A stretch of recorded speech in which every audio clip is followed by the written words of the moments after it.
नमस्कार मंडळी, मी भरत विजय चव्हाण तुम्हा सगळ्यांचं माझ्या युट्यूब चॅनलमध्ये स्वागत करत आहे. मंडळी, गुलाबी, रानटी आणि धर्मरक्षक महावीर छत्रपती संभाजी महाराज या 3 सिनेमाला रिलीज होऊन आता 2 दिवस झालेले आहेत.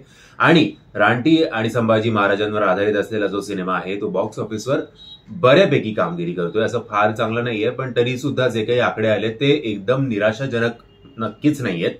सगळ्यात आधी आपण बघूया की गुलाबी या सिनेमाने काल किती कमवलेत ते. बाय द वे, हे आकडे ऐकण्याआधी एक जेंटल रिमाइंडर की हे आकडे अगदी खरे असतील अशा कुठल्याही प्रकारचा दावा मी करत नाहीये. सो गुलाबी या सिनेमाने पहिल्या दिवशी कमवले होते असं म्हटलं जात होतं 4 लाख रुपये, तर दुसऱ्या दिवशी शनिवारी 7 लाख रुपये. असं करत याचं ओव्हरऑल कलेक्शन आहे 11 लाख रुपये पहिल्या 2 दिवसांचं. आता येऊया रानटी या सिनेमावर. बाय द वे, रानटी आणि संभाजी महाराजांवर आधारित असलेल्या सिनेमाचा रिव्ह्यू आपण केलेला आहे. तो जर व्हिडिओ तुम्ही बघितला नसेल तर त्याची लिंक तुम्हाला खाली डिस्क्रिप्शन बॉक्समध्ये देतोय. रानटी या सिनेमाने शुक्रवारी कमवले होते साधारणपणे 18 लाख रुपये, तर काल आपल्याला जरा जंप बघायला मिळाली आणि काल या सिनेमाने कमवलेत साधारणपणे 22 लाख रुपये. सो असं करत याचं ओव्हरऑल कलेक्शन आहे पहिल्या 2 दिवसांचं 46 लाखांच्या आसपास. मी ट्राय करत होतो की धर्मरक्षक महावीर छत्रपती संभाजी महाराज या सिनेमाचं आणि रानटी या सिनेमाचं ऑक्युपन्सी दिवसभराची शोजची किती होती ते, आणि टेरिटरी वाईज काही मिळतंय का की कुठल्या टेरिटरीतनं यांनी जास्त कमवलेत, कुठल्या ह्याच्यातनं कमी कमवलेत. बट असं कुठेही ऑप्शन अवेलेबल नाहीये. फक्त ओव्हरऑल दिवसभरात या 2 सिनेमांनी किती कमवलेत एवढंच आपल्याला मिळतंय. सो हा सुद्धा आज हाफ सेंचुरी कंप्लीट करेल रानटी हा सिनेमा. बजेट रिकव्हर होणार नाही, मे बी तेवढं चांगलं कलेक्शन नाही झालेलं आहे, बट ठीक आहे, एवढं सुद्धा आपल्या मराठी सिनेमांचं होत नाही.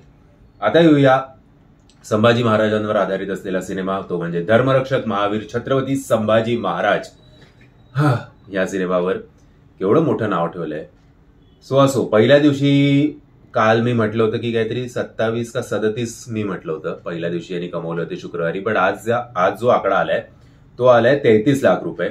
शुक्रवारी या सिनेमाने कमवले 33 लाख रुपये, तर काल आपल्याला चांगलीच जंप या सिनेमाने घेतलेली दिसली आणि साधारणपणे 53 ते 55 लाख रुपये या सिनेमाने काल शनिवारी कमवलेले आहेत.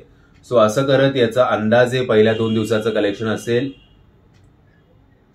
86 किंवा 87 लाखाच्या आसपास.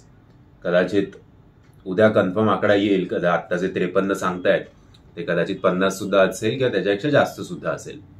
बट ओव्हरऑल 1 कोटीच्या घरात म्हणजे आता आजचं कलेक्शन धरून आय थिंक हा सिनेमा फर्स्ट वीकेंडमध्ये 2.25 कोटी किंवा 1.5 कोटी तर नक्कीच कमवेल.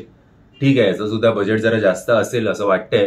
तो बजेट रिकव्हरीच्या दृष्टीने माहिती नाही, बट ऍटलिस्ट काहीतरी डिसेंट कलेक्शन रानटी आणि या सिनेमाने केलेलं आहे असं ओव्हरऑल दिसतंय. सबसिडीचे 30-40 लाख अजून या सिनेमाला मिळतीलच. असो, सो तुम्हाला जर हा व्हिडिओ आवडला असेल तर प्लीज या व्हिडिओला लाईक, शेअर आणि चॅनलला सबस्क्राईब करायला विसरू नका. जय हिंद, जय महाराष्ट्र.